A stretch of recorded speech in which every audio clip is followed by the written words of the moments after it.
Praise the Lord.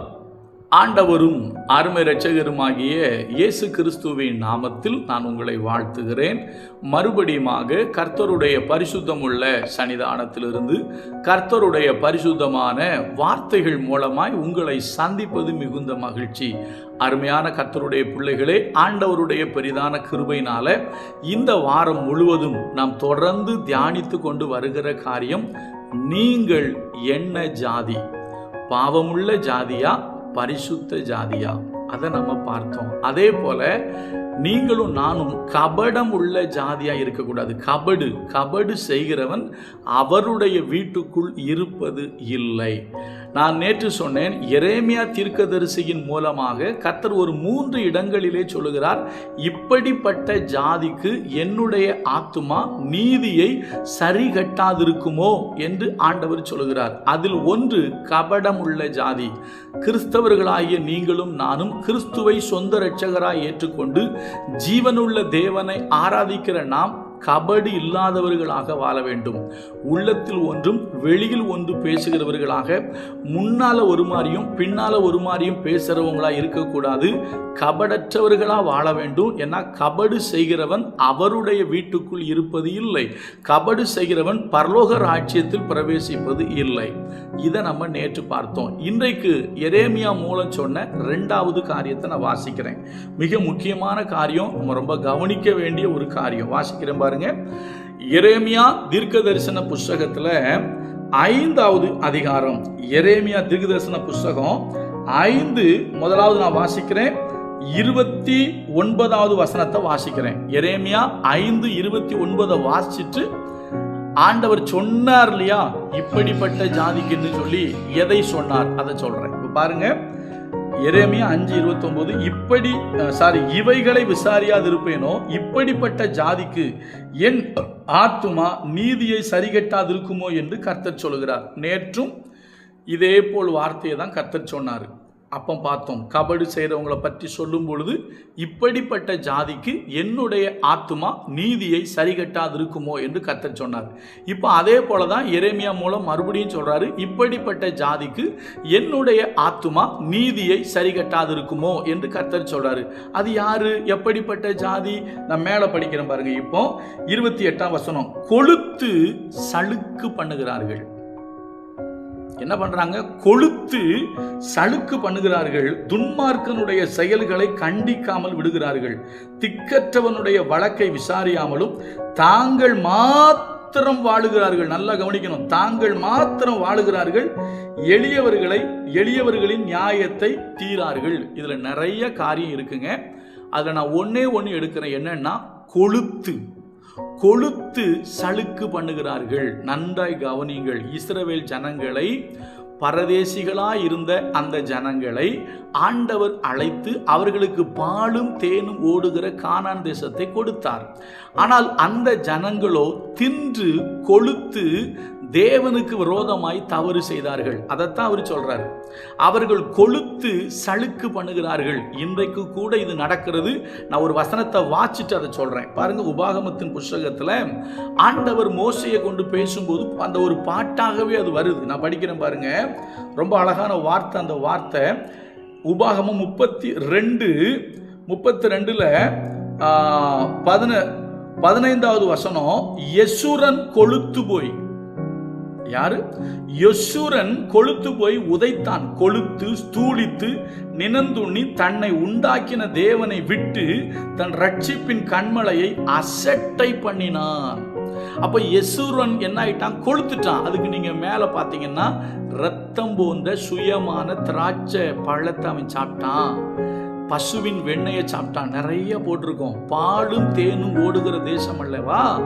நன்கு சாப்பிட்ட ஜனங்கள் அவர்கள் கொழுத்து எட்டி திரும்ப உதைக்கிறாங்க. யெசுரன் தின்று கொழுத்து என்ன பண்ணிட்டான்? யெசுரன் கொழுத்து போய் உதைத்தான்னு போட்டிருக்கு. இதை நான் கொஞ்சம் ப்ராக்டிக்கலாக சொல்லட்டுமா? கொஞ்சம் ப்ராக்டிக்கலாக சொல்கிறேன். கொஞ்சம் கஷ்டமாக இருக்கும். இருந்தாலும் உள்ளதென்று சொல்ல வேண்டியது என்மேல் விழுந்த கடமை. கிறிஸ்தவர்களிடத்தில் நான் பேசுகிறேன். எப்படின்னு கேட்டிங்கன்னா, ஒரு 200 வருஷத்துக்கு முன்னால், ஒரு 300 வருஷத்துக்கு முன்னால் கிறிஸ்தவ மிஷனரிகள் இந்த ஊருக்கு வந்தார்கள். ஒடுக்கப்பட்ட நசுக்கப்பட்ட மக்களுக்கு கல்வி அறிவை கொடுத்தார்கள். அநேகர் தாய் தகப்பன் இல்லாத பிள்ளைகள் ஹாஸ்டல்ல தங்கி முழுக்க இலவசமாக கிறிஸ்தவ நிறுவனங்கள்ல விடுதிகள்ல தங்கி படிச்சு அவங்க இன்னைக்கு நல்ல போஸ்டிங்ல நல்ல நிலைமையில இருக்கிறாங்க. இதுல நிறைய ஸ்தாபனம் பேரை சொன்னா வருத்தம் வரும். என்ன, சிஎஸ்சியா இருக்கட்டும், டிஎல்சியா இருக்கட்டும், செவன்த் ரேயா இருக்கட்டும், அதாவது ஆர்சியா இருக்கட்டும், சிறுபான்மை அந்தஸ்து பெற்று கல்வி நிலையங்களை நடத்துகிற அந்த நிறுவனங்கள்ல எல்லாம் கல்வி பயின்றவர்கள், அதுல கிறிஸ்தவர்களும் இருக்கிறார்கள், கிறிஸ்தவர்கள் அல்லாதவங்களும் இருக்கிறாங்க. நான் கிறிஸ்தவங்களை மட்டும் சொல்றேன். அப்போ ஒரு காலத்துல ஒடுக்கப்பட்டு நசுக்கப்பட்டு புறக்கணிக்கப்பட்டு கிடந்த அவங்கள ஹாஸ்டல்ல தங்க வச்சு படிப்பு கொடுத்தாங்க. நல்லா படிச்சாங்க, கவர்மெண்ட் ஜாபுக்கு போனாங்க. வாழ்க்கையில ஒண்ணுக்கும் வழி இல்லாம இருந்த எத்தனையோ பேர், நான் உண்மையை சொல்றேன், தைரியமா சொல்றேன், வாழ்க்கையில ஒண்ணுக்கும் வழி இல்லாம இருந்த எத்தனையோ பேருக்கு படிப்பை இலவசமா கொடுத்து கிறிஸ்துவ கொடுத்து அவங்க வாழ்க்கை தரம் உயர்றதற்கு கிறிஸ்தவ நிறுவனங்கள் செயல்பட்டுச்சு. அதுல படிச்சு நல்ல வேலைக்கு வந்த நிறைய பேரு இன்னைக்கு கொளுத்து போய் சர்ச்சில் பாலிடிக்ஸ் பண்றது, ஐயரை அடிக்கிறது, சண்டை போடுறது, சர்ச்சுக்குள்ள சண்டை போடுறது, அப்புறம் ஊழியக்காரங்களை திட்டுறது, ரொம்ப நக்கல் பேசுறது. ஒரு காலத்துல ஒண்ணுக்கும் வழி இல்லாம இருந்தவங்களை நல்லா படிக்க வச்சு வேலையை கொடுத்து இன்னைக்கு பெரிய பெரிய வேலையில் நிறைய பேர் இருக்காங்க. நிறைய பேர் வேலை செஞ்சு ரிட்டையர்டே ஆயிட்டாங்க. அவங்க பிள்ளைகள்லாம் இன்னைக்கு நல்ல நிலைமைக்கு வந்துட்டாங்க. இன்னைக்கு பல தலைமுறைகள் ஆயிற்று. ஒரு காலத்துல ஒண்ணுக்கும் வழி இல்லாதவங்க இருந்தவங்க யோசிச்சு பாருங்க. இங்க அதான் போட்டிருக்கு, இஸ்ரவேல் ஜனங்கள் பரதேசிகளாக இருந்தார்கள். ஆனால் இப்போ கொளுத்து சளுக்கு பண்ணுறாங்க. எல்லா நன்மைகளையும் ஆண்டவற்றை பெற்று அனுபவிச்சுட்டு இன்னைக்கு சர்ச்சுக்கு போகிறது கிடையாது, ஆண்டவருக்கு பிரியமாக வாழ்கிறது கிடையாது, ஆண்டவரை விட்டு தூரம் போயிடுறது. ஆண்டவருக்குள்ளே வர்றதுக்கு முன்னால் பஞ்ச பரதேசியாக சில பேர் வருவாங்க, ஒன்றுக்கும் வழி இல்லாமல் வருவாங்க. கர்த்தர் மனம் இறங்கி அவங்கள வாழ வைப்பார், அவங்களுக்கு வேலையை கொடுப்பாரு, நல்ல நன்மைகளை கொடுப்பாரு. எல்லா நன்மைகளையும் பெற்றுட்டு கொளுத்து போய் அப்புறம் ஆண்டவரை கண்டு கொள்வது கிடையாது, ஆண்டவருக்கு பிரியமா வாழ்வது கிடையாது, ஆண்டவருடைய வழியை விட்டு விலகிடுவாங்க. அருமையான தேவ பிள்ளைகளை கொஞ்சம் யோசிங்க. இஸ்ரவேல் ஜனங்களை பற்றி சொல்றாரு, அவன் கொளுத்து சளுக்கு பண்ணுகிறான். இப்படிப்பட்ட ஜாதிக்கு நான் என்னுடைய ஆத்துமா நீதியை சரிகட்டாது இருக்குமோன்னு கர்த்தர் சொல்றாரு. நான் யாரையும் குற்றப்படுத்துறதுக்கு சொல்லலை, ஆனா உண்மையை சொல்றேன்.